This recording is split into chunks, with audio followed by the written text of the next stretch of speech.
Hello बच्चों, आप लोग कैसे हो। मैं हूं सर्वेश। आप सभी वैसे बच्चे जो बिहार बोर्ड 2022 का +2 का एग्ज़ाम देने वाले हैं, उन सभी बच्चों को मेरी तरफ से हार्दिक हार्दिक शुभकामनाएं।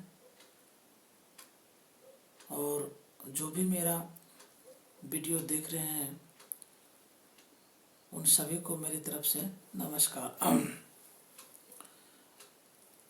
कल मैंने अपना इन्वर्स सर्कुलर फंक्शन का जहाँ पर मैंने वीडियो का अंत किया था, उसी के आगे से मैं आज वीडियो की शुरुआत करने वाला हूँ। कल मैंने आपको प्रिंसिपल वैल्यू के बारे में थोड़ा बहुत चर्चा किया था। आज मैं इन्वर्स सर्कुलर फंक्शन के प्रिंसिपल वैल्यू के बारे में और विस्तार से थोड़ा बताता हूँ। किसी भी इन्वर्स सर्कुलर फंक्शन का प्रिंसिपल वैल्यू थीटा का वह मिनिमम वैल्यू होता है जो उसके दिए गए डोमेन के कॉरस्पॉन्डिंग रेंज में हमें प्राप्त होता है। जैसे कि अगर कोई y बराबर साइन इनवर्स 1/√2 है तो इसके संगत थीटा का मान π/4, 3π/4, 9π/4 इत्यादि वैल्यू हमें फाइंड आउट होगा। इन सब में अगर गौर से देखें तो π/4 वाला जो वैल्यू है वो सबसे मिनिमम वैल्यू है। इसीलिए दिए गए फंक्शन साइन इनवर्स 1/√2 का प्रिंसिपल वैल्यू π/4 होगा। इसी तरह से सिमिलर वे में एक और सवाल का हम एग्जांपल लेते हैं। y बराबर अगर कोई सवाल tan इनवर्स 1 के रूप में दिया हुआ है तो इसके संगत हमें थीटा का मान π/4, 5π/4, 9π/4 etc हमें प्राप्त होगा। तो अगर इन तीनों में से सबसे लोवेस्ट वैल्यू थीटा का देखा जाए तो वो π/4 है। इसीलिए दिए गए फंक्शन tan इनवर्स 1 का जो प्रिंसिपल वैल्यू होगा π/4 होगा। और इसी में एक और एग्जांपल y बराबर साइन इनवर्स अगर 0 का लें तो इसके कॉरस्पॉन्डिंग हमें थीटा के रूप में 0, π, 2π, 3π etc हमें प्राप्त होगा। तो इसी में हमें सबसे जो मिनिमम वैल्यू हमें थीटा का यहाँ पर अगर मिल रहा है वो 0 डिग्री है। इसीलिए y बराबर साइन इनवर्स 0 का जो प्रिंसिपल वैल्यू यानी मुख्य मान जो है वह 0 डिग्री है। और अगर कोई दूसरा एग्जांपल y बराबर कॉस इनवर्स 0 लिया जाए तो इसके संगत कॉस में हमें थीटा का मान 90 डिग्री या 270 डिग्री या 5π/2 के रूप में हमें प्राप्त होता है। इन सभी में से जो सबसे लोवेस्ट सबसे जो मिनिमम वैल्यू थीटा का है वो है π/2। इसीलिए कॉस इनवर्स 0 का जो मुख्य मान यानी प्रिंसिपल वैल्यू जो है वो 90 डिग्री यानी π/2 होगा। इसके बाद हम बच्चों आपको इन्वर्स सर्कुलर फंक्शन के कुछ इम्पोर्टेंट जो इसके प्रॉपर्टीज होते हैं उसके बारे में आज मैं चर्चा करने वाला हूँ। तो अगर प्रॉपर्टीज में सबसे पहला प्रॉपर्टीज मैंने लिया है वो ये है कि y बराबर साइन इनवर्स साइन थीटा बराबर थीटा होता है। किसी भी थीटा के लिए दिए गए इसके डोमेन में जहाँ पर साइन इनवर्स परिभाषित होता है, डिफाइंड होता है, उस डोमेन के अंदर में y बराबर साइन इनवर्स साइन थीटा बराबर थीटा होता है। इसको अगर हम प्रूफ की बात करें तो साइन इनवर्स साइन थीटा बराबर साइन थीटा बराबर मैंने अल्फा मान लिया तो इन्वर्स की परिभाषा से ये जो साइन इन्वर्स है इस अल्फा के साथ अटैच हो जाएगा तो साइन थीटा बराबर साइन अल्फा हो जाएगा। तो साइन साइन दोनों साइड से आउट हो जाएगा तो थीटा बराबर हो गया अल्फा। तो अल्फा बराबर लिख दिए थीटा। अब वापस हम अल्फा जो हम लोग माने हुए थे शुरू में उसी अल्फा के वैल्यू को हम यहाँ पर पुट कर देंगे तो हमें मिलेगा साइन इनवर्स साइन थीटा बराबर थीटा। यही हमें प्रूफ करना था। ये चीज़ जो हमने यहाँ पे लाया वही हमें प्रूफ करना था। इसका अगर दूसरा प्रॉपर्टीज का अगर हम चर्चा करें तो कॉस इनवर्स कॉस थीटा बराबर थीटा।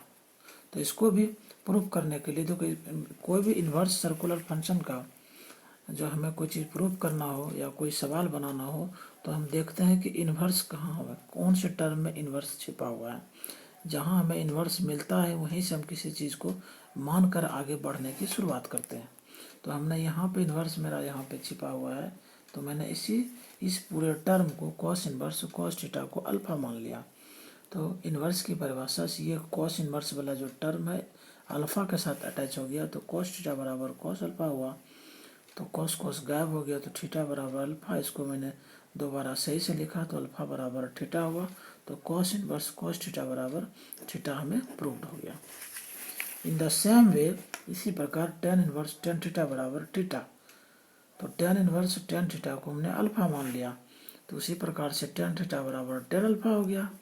तो इसको हम टेन अल्फा बराबर टेन थीटा लिख सकते हैं। तो टेन टेन गायब हो गया, तो अल्फा बराबर थीटा, और अल्फा का जो मान हमने पहले ही माना हुआ था उसका मान वैल्यू रख देंगे। तो ये हमें इस तरीके से प्रूफ हो गया। और इसका अगर अगला प्रॉपर्टी देखें तो वो है sine of sine inverse x बराबर एक्स। तो हम अगर इसको प्रूफ की बात करें तो यहाँ पर इन्वर्स इसके साथ अटैच है, इसीलिए हमने इसको माना। मैंने फिर दोबारा बात करता हूँ, बताता हूँ आपको कि जहाँ भी इन्वर्स आपको मिलेगा वहीं से मानने की शुरुआत करेंगे।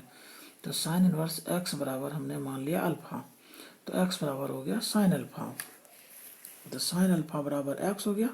तो साइन अल्फा का जो वैल्यू हमने यहाँ पे माना हुआ है, ये वाला वैल्यू, इसे यहाँ पे पुट कर देंगे। तो sine of sine inverse x बराबर हो गया एक्स, ये प्रूव्ड हो गया। तो cos of cos inverse x बराबर हो गया एक्स।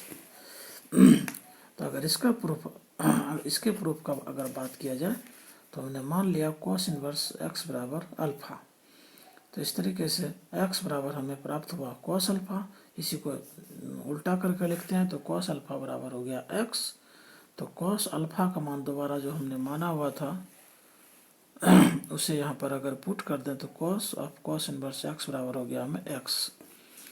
तो इसी तरीके से हम और भी जो इस कैटेगरी के जितने भी फंक्शन होंगे उसे हम प्रूफ करने के लिए यही मानने का टेक्निक फॉलो करते हुए हम और भी जैसे ten of tan inverse x बराबर एक्स को हम प्रूफ कर सकते हैं। और इसी प्रकार हम आगे भी हम ये जो हम यहाँ पर जो फार्मूला मैंने लिखा हुआ है उसको भी हम दिखा सकते हैं। जैसे sec of sec inverse x बराबर एक्स हुआ, cosec of cosec inverse x बराबर एक्स हुआ, सेक इनवर्स सेक एक्स बराबर एक्स हुआ, कोसेक इनवर्स कोसेक एक्स बराबर एक्स हुआ, कॉट इनवर्स कॉट एक्स बराबर एक्स हुआ, cot of cot inverse x बराबर एक्स हुआ। तो बच्चों आप लोग इसे घर में इसको आगे बनाने का या प्रूफ करने का कोशिश करना।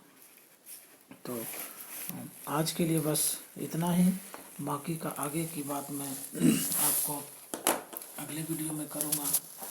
तो अगर यह मेरी वीडियो आपको अच्छी लगी हो तो आप सभी से मुझे विनम्र निवेदन है कि मेरे वीडियो को आप दूसरे तक शेयर करें, लाइक करें, सब्सक्राइब करें और बेल आइकन बटन को दबाना नहीं भूलें, क्योंकि आप अगर उसे ही बेल आइकन बटन को दबाएंगे तभी मेरे नई नई वीडियो की जो नोटिफिकेशन है आपको आप तक सबसे पहले पहुंचेगी।